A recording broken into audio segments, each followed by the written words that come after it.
carried two stones. Many centuries ago, when forests were temples and silence was considered a sacred teacher, there lived an old monk named Surya. People traveled from months just to ask him a single question.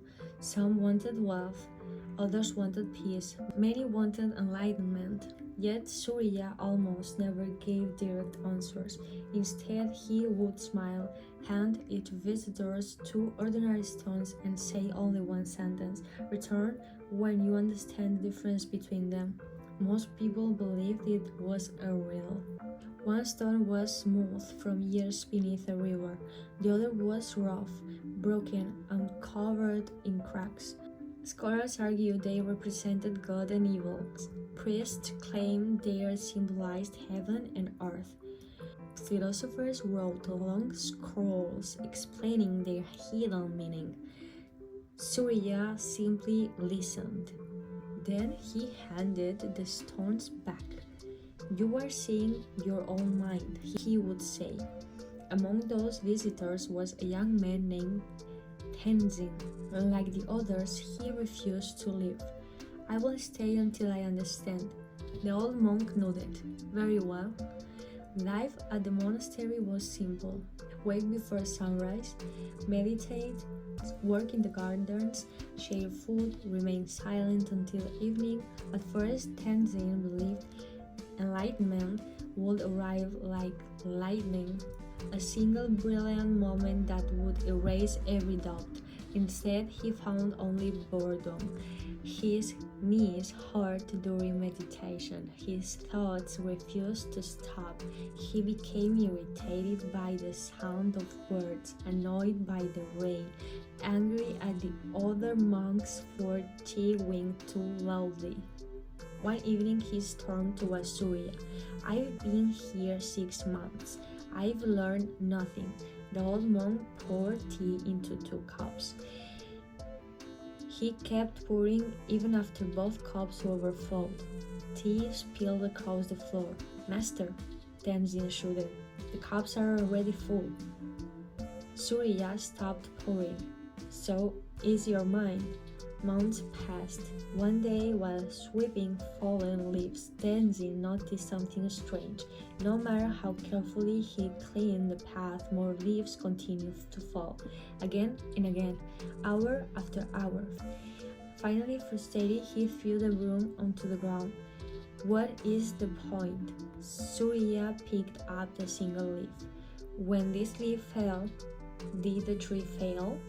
Tenzin looked up. The branches stood tall beneath the autumn sky. "No." "Then why do you call every ending a failure?" That night Tenzin could not sleep. He realized the most of his suffering came not from what happened, but from demanding that life happen differently. Winter arrived. The river beside the monastery froze. Food became scarce.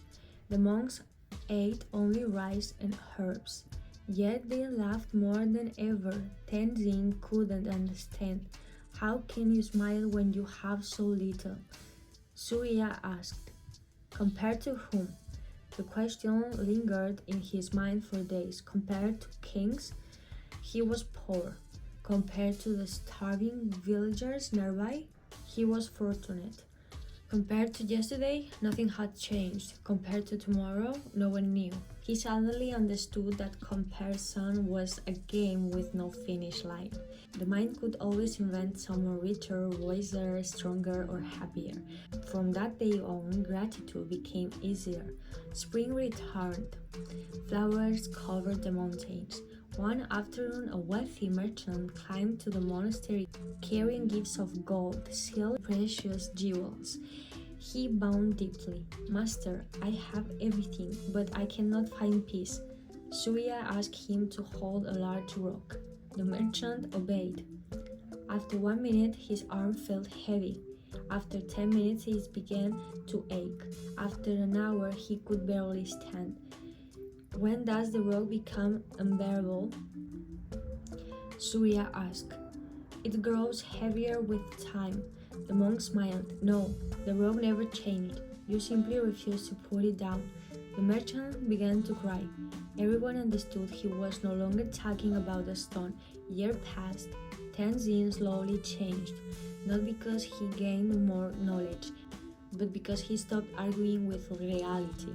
Rain was simply rain, joy was simply joy, pain was simply pain. Everything arrived, everything departed, like clouds crossing an endless sky. One evening, as the sun disappeared behind the mountains, Tenzin finally asked about the two stones. Surya handed them to him once more. The smooth stone rested comfortably in his hand. The rough one pressed painfully against his skin. He looked at them for a long time, then he smiled.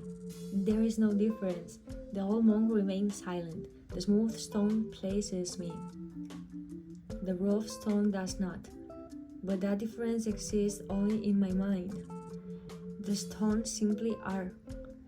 My suffering begins the moment I demanded that one should exist and the other should not. For the first time in many years, Surya bowed, not as a teacher but as one traveler greeting another. You have begun to see. Tenzin asked one final question. What is enlightenment? The old monk looked toward the moon reflected upon the lake. When the moon appears in water, the water makes no effort. When birds sing, the forest does not applaud. When flowers bloom, they do not wonder whether they are beautiful. He turned toward Tenzin. Enlightenment is living as naturally as the moon shines. The river flows and the flowers opens. It is not becoming someone new. It is finally stopping the struggle against who you already are. Years later, after Surya had passed away, people searched his small room for sacred scrolls containing sacred teachings. They found almost nothing, just a wooden bowl, an old robe, a worn broom, and two ordinary stones. Many visitors were disappointed. Surely the master's greatest wisdom has been hidden somewhere else. But Tenzin smiled. No, you are looking for extraordinary treasures? He spent his entire life teaching that the ordinary is already enough. The two stones remained at the monastery for generations. Pilgrims continued asking what they meant. Some believed they represented life and death. Others thought they symbolized ignorance and awakening. Tenzin never corrected them. He simply placed both stones into their hands and said the same words his teacher had once spoken. Return when you understand the difference between them. Some came back in a week, some returned after 20 years, many never returned at all, because the greatest wisdom cannot be borrowed from another person.